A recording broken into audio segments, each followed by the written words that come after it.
What is good, y'all? I'm finally bringing out another Tekken video. This time we're talking about something a little bit differently here. As you can see, I am bringing a pad into the frame here in the hand cam, and you might be wondering why. And that's because we're going to be talking about the big difference between the two. There's been a lot of new players in Tekken due to the fact that Tekken 8 has been very popular now. And a lot of those players actually haven't touched Tekken 7. And a lot of serious players may be wondering, do I want to make the investment into an arcade stick, right? I want to get more serious into this game, and is the arcade stick the way to go? So we're going to be talking about the pros and cons between the two, and the bigger reason why I actually decided to make this video was because there was a moment where I didn't have access to my arcade stick, so all I left was with this.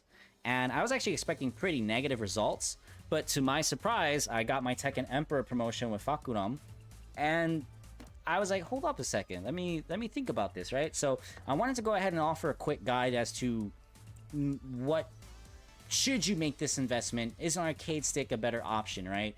And no, I really do want to question, is the arcade stick a better option? Okay, so keep that in mind there, because there is a big key point I want to make here in this video. So I want to talk about the pros here, starting with the pros and with the arcade stick specifically, because I would imagine this is the bigger reason why you clicked on this video. I do love the fluidity that it offers here on the arcade stick. So this is my Korean backdash on player 2, Korean backdash on player 1. So again, it's pretty decent, nothing too insane. Again, I'm not like JDCR or anything like that, but that is, the fluidity is there when it comes to the arcade stick. Keep in note though, like that comes from the fact that you are using pretty much different parts of your hand and your arm to get that fluidity going. And I've been doing this for years now, maybe what, almost 10 years. So yeah, you're using more of like your forearm, that wrist movement, and like a middle pointer and thumb. As you can see, I'm using more of my middle finger for my backdash. Same with the forward option. So even when you're doing on player 2, it's a little bit of a different motion when you're doing a backdash. As you can see, I'm not even really using my thumb there. So just keep that in mind. I do want to talk about the cons of this though, is that there is a huge learning curve behind this, right? You have to tell your brain to get used to a different arrangement. I would imagine that you've been using this controller not for just Tekken, but for many other games for all of your gaming life, right? So now you have to tell yourself, okay, this is a completely different arrangement. And I'm gonna be honest, your brain is gonna be very confused. You're gonna be like, I played this character for years and now I feel dumb. It's gonna happen, right? So keep that in mind. Player 1 is a one realm, and then playing on player 2 is a different realm. If you're like me and starting off with Mishima's, for an example, I wanted to get an arcade stick because I felt like I couldn't get the fluidity on a controller. And over time, when you do get used to that fluidity, you can do some amazing stuff here. And again, I'm not the main man Sui or anything like that, but your buttons feel really good. They feel very specific. They feel very intentional. You know, and they feel really good, you know? So yeah, with that being said, so just keep that in mind, that there is benefit to that, you know? So now going into the next pros here, I want to talk about the customization here, and let me get a better close-up of the arcade stick. Arcade sticks offer really nice customization options here. As you can see, this is a Razor Panthera. This is a modded one here. I've modded it over time. That's actually another thing I want to talk about here, but I did get a misinput there. But going into the customization here, if you press this button here, it's going to open up the tray, the faceplate, and you're going to see all these different options here. And you could customize a lot of different things here. You can customize the buttons, you can customize the actuator, all of the components that go into here, the PCBs in here. Now, mind you, going into the cons of this though, if you're not tech savvy, you better get accustomed to this. Now, I'm not saying you're gonna have to go ahead and mess with the wiring and solder things. No, it doesn't get that complicated. You're just replacing things at most. But because of the fact that this arcade stick has been with me for so many years, I've had to replace things over the years, and you know, one component will fail, another one will fail, or another one will fail, all at different times, right? So I've replaced different components at different times of throughout the years. At one point, this whole PCB went bad. That was kind of an interesting fix. I've had the actuator go bad. I had to replace that.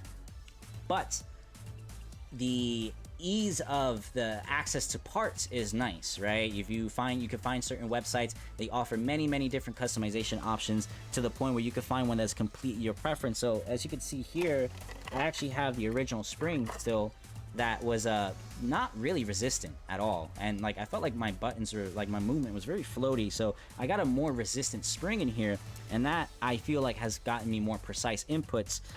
So yeah, you could really go crazy with your modifications and your customization options in there. But like I said, I hope that you are somewhat tech savvy. Again, I'm not saying you need to be a wizard in technology, but just do keep in mind that you're gonna have to get into this arcade stick every once in a while if you go into this option.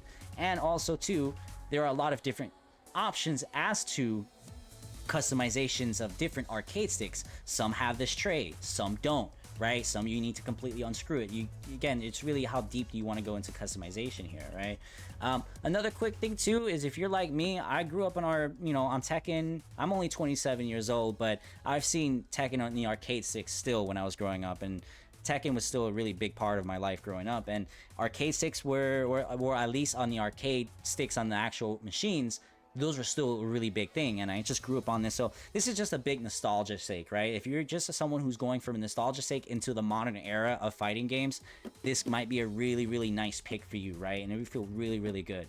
Another thing too, even though the learning curve of an arcade stick can be a little bit difficult, this does give a fresh feel of the game. Like, I'm not gonna lie, like buttons still feel good, as I said, and they feel intentional, and you can really get in depth with just getting crazy with just experimenting with how you want to move in the game and how you really want to play around with the game, and also assigning different buttons. If you're like me, I only have this is just my heat starter, right? And I usually just rely on just having my buttons ready. I always have 3 fingers on here, just like how I used to have back in the days, and I always would be ready for 1+2 breaks. I'll have ready for 3+4s, and then just grabs right there. Nostalgia sake feels really good, right? And it gives a really fresh feel of the game. And also too, going into the reliability, so not just consistency sake, right, for inputs and everything like that, it's also too reliability of hardware. Like, even though this thing has failed, it hasn't failed drastically to the point where maybe like a couple of days later I was able to get it back up and running, and I was able to save myself a lot of money too. And most I spent $50, maybe $60 on a part, right? Just on a part, right? And I believe that was the main PCB that pretty much sends all the data and all the code to the computer to read the configurations and the inputs, right? So that's the only reason why it's probably that part was that expensive.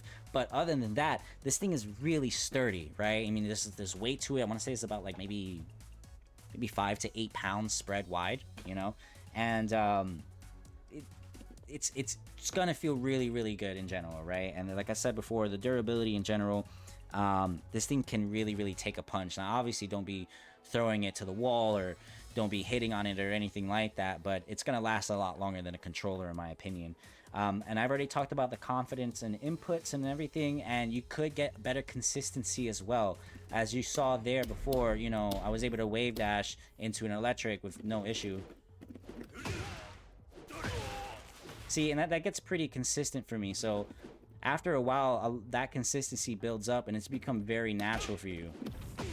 And as you can see, of course, I'm recording for YouTube, so obviously it's not going to come out all the way. So that's awesome. But right, so those are the pros of the arcade stick, and I'm going to kind of go quickly into the cons. Now, starting with the big elephant in the room, it can be expensive to get into this. I think brand new, this arcade stick unmodded is like, could run you at least $120 to $200, right? So for a good arcade stick, expect to dish out at least $100+. I will not get anything that's exactly $100, right? But expect to dish out at least $100 on a decent arcade stick, right?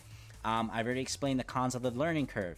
I've already talked about the troubleshooting, right? So when things do fail, you're gonna have to figure out what is failing, what is causing the issue here, right? Is it the actuator? Is the PCB actually going haywire, right? You're gonna have to figure out what's causing that, and that could be a little bit of a headache. So if you have programs, like you can look online and look for like a gamepad tester, you can quickly identify what the issue is, but still, you gotta understand, at least have some fundamentals of hardware troubleshooting and stuff like that, right? But like I said, if you're getting into this, I would imagine you are confident into troubleshooting such hardware, right? As well, the big point I want to make of the difference between the pad and the arcade stick is purely preference. As I said before, I did fairly well on a pad as I did in here. So this is not a magic key that once you get this into your lap, you're going to be doing wonderfully better. You're like, oh my gosh, why didn't I not buy this before? That's not going to happen, you know, because the biggest thing that's going to make you a better player in Tekken 8 is your fundamentals. And I'm beating a dead horse at this point on my channel, but I'm going to keep repeating that. This poor horse. Thank you so much. Fundamentals is going to get you far. And if you don't have fundamentals on a controller, you can't expect better results on an arcade stick. So just keep that in mind, right? And because if you have another thing too, if you have bigger fingers, you know, I have, you know, I don't know if it even feels right to say decent fingers. I don't even know what that means, but for me, I can get potential misinputs. Sometimes my thumb slips, sometimes my pinky slips, you know. Just keep that in mind. But again, you have different arcade sticks to fit that purpose, right? So now that we went ahead and talked about the pad or the arcade stick, we are now going to go into the pad, right? Are you someone who plays pad? Are you someone who wants to be like, I don't know, maybe I think pad is better, right? So getting to the pad, and like I said here, you know, you can do the same things I did here. Oh, maybe not.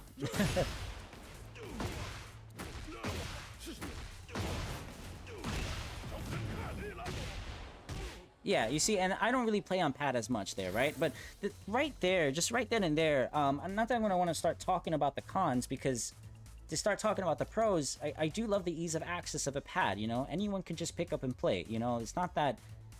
There's not that much of a time investment that you need. It's a very natural thing, you know, when it comes to the pad there, right? But I do want to say that sometimes, again, if you have bigger thumbs, you can get certain misinputs. Like for some reason, I was trying to do a 1+2 and I wind up getting that, you know, or I wind up getting this for some reason, right? And my 1+2 is my R troop, right? And that could be a little bit of an issue for you, right? And you wanna go ahead and make sure your inputs are right, because that one mistake that leaves you -14 on block can give all the momentum or a heat engager, and you could lose the round because of a misinput. Nobody wants that. Nobody wants that at all, right? So, and that goes into my next point, is if you're like me, I have my R1 as my heat engager, right? Before, in Tekken 7, heat engagers weren't a thing, so I used to have different buttons here, but now that's not the case. So I always like my R1 to be my heat engager. And the triggers too, if you notice, you got some play in the trigger right here. So for an example, if you notice, I can't get this to orient right, but if you actually here, let me go ahead and put that into a closer look there. There is some slight delay until the input comes out, right? So if you notice, you see that? Just a little... I don't want that, because if I'm playing an arcade stick, I want my inputs to be completely intentional, right? I don't want a misinput there. Unlike here, like if I even react a millisecond later to a 1+2 throw, you're telling me the 1+2 throw is gonna hit because of the fact that that small little delay there is what got me, right? So again, I would rather prefer an arcade stick there, right? So if maybe you don't want to assign buttons to the triggers. Maybe you don't assign buttons to the triggers. That could be your solution. But there should only be so many buttons on a controller, right? So just keep that in mind there, right? But it is compact and light, though. This pad is a very light controller. You could put it in a backpack. You could put it in a pocket if you have big pockets. If you're, if you've seen pro Smash players, they'd be fitting whole GameCube cords and the controllers in the pocket. So you can do that with this too. It's possible to do that. You can't really do that with an arcade stick. I could assure you can't put this in your pocket. And this thing too, the width of this thing, it's like a good 1.5 inches, man. It's almost what? Yeah, a good 1.5 inches. And you may not have a book bag that can fit this arcade stick. And maybe you want a slimmer arcade stick. That's cool, but now I've seen some arcade sticks that they may be slim, but they're mad long for no reason. Right, so just keep that in mind. You actually have to consider traveling and what you travel with when you are traveling with this. If you travel with an arcade stick, right? Just really, really keep that in mind. Also, too, if you're playing on pad, you're gonna have to deal with stick drift because you might be playing this with many other games and you're using the analogs and everything like that. I hope you're not using the analog to play Tekken 8 because, oh my god.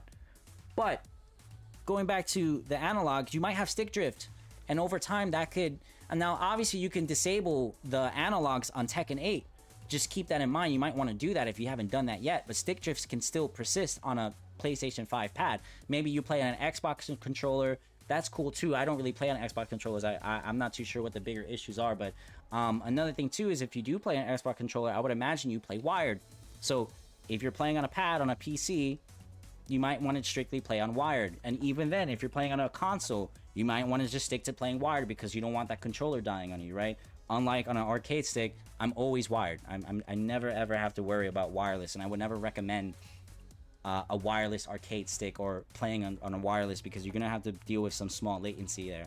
Now on console, it's still pretty good, but it may not be the same with from a PlayStation 5 pad to a PC, right?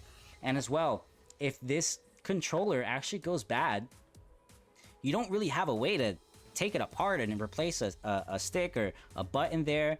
9 times out of 10, what, you're gonna have to go ahead and buy a whole new controller. And that's if that controller actually stays working for a while, because the reliability in the PlayStation 5 controllers are not that great. My pad has stuck with me for a very long time, but I have had another pad, unfortunately, that has gone bad for really fast for whatever reason. So yeah, keep that in mind too.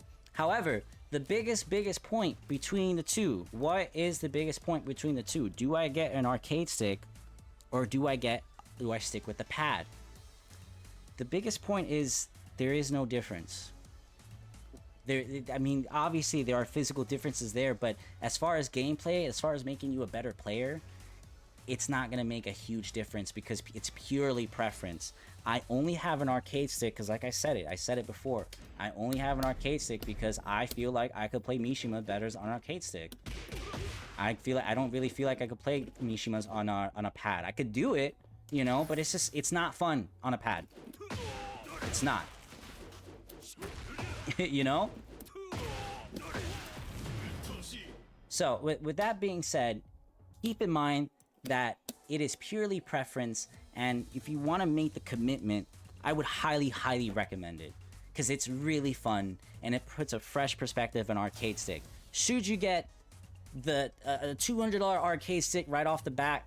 No, I would recommend get something just a little bit cheaper, something that may not really fit your needs in the long run, but you can still get used to it and you could be like, maybe this is not for me, or like, oh man, this is actually great. And now there's a bunch of other better arcade sticks that I'm like, man, I really want this. And you can grow as a player with the arcade sticks like I did. Like I said, this is my 3rd arcade stick, and I've enjoyed every penny I've put into every arcade stick I've had. So hopefully this little guide helps. Hopefully you can make a better decision if you are in the market of an arcade stick.